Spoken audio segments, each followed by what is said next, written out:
Bonjour, c'est Thierry.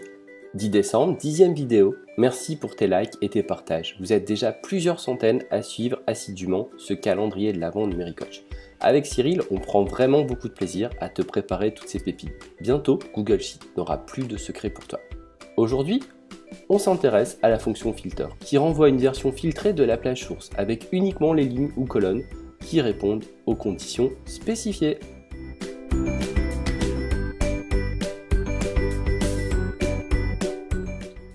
Intéressons-nous maintenant à la fonction filter. Un petit tour dans le centre d'aide pour en savoir plus.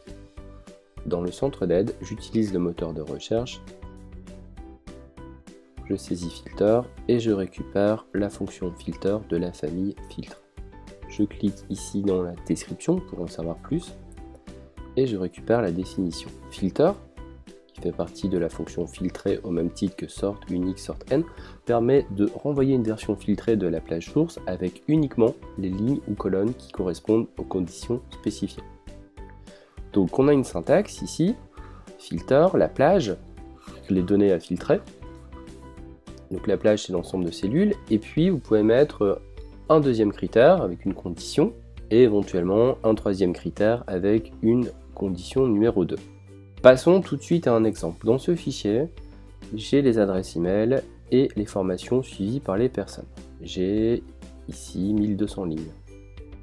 L'objectif est d'avoir sous forme de colonne la liste des inscrits par formation. Pour cela, je vais utiliser la fonction filter.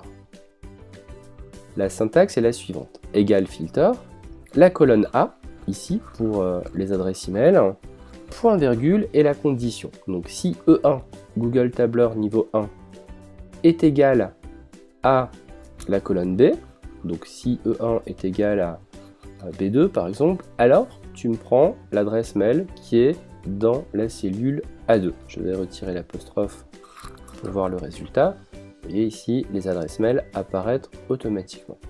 Alors pourquoi il y a des dollars dans cette formule? C'est donc pour pouvoir utiliser la poignée incrémentielle, située ici. Clique vers la droite et cela permet de tirer la formule et d'avoir la plage initiale qui est conservée. Vous pouvez utiliser comme astuce la touche F4 ou simplement mettre avec votre clavier les dollars. Il est possible sur cette fonction filter de rajouter une autre fonction supplémentaire de la même famille, sort. Donc je vais placer un sort devant la fonction filter. Cela permet donc de trier par ordre alphabétique. Donc par défaut, ça fait un tri croissant à Z. Donc là, on récupère bien la liste des inscrits par ordre croissant. Il est également possible de rajouter la formule unique pour dédoublonner. Si une personne s'est inscrite plusieurs fois à la même formation, alors elle n'apparaîtra qu'une fois dans cette colonne. Voilà pour ce premier exemple. Maintenant, je vais utiliser la fonction search vue précédemment, cherche en anglais, avec filter. Jean-Paul Jourdan nous a fabriqué un super tableau avec un moteur de recherche intégré dans Google Tableur. Alors ici, on utilise la fonction égale filter, on va mettre la plage de données A2.g, point virgule, search la cellule N2, donc cherche-moi la valeur qui est dans la cellule N2 dans la plage A, 2.A et 2.B, dans les plages A, B, C, D, E, F et G.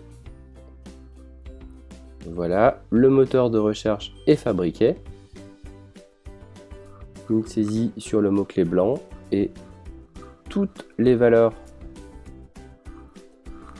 qui correspondent à ce critère vont apparaître ici sur ces plages situées à droite du moteur de recherche.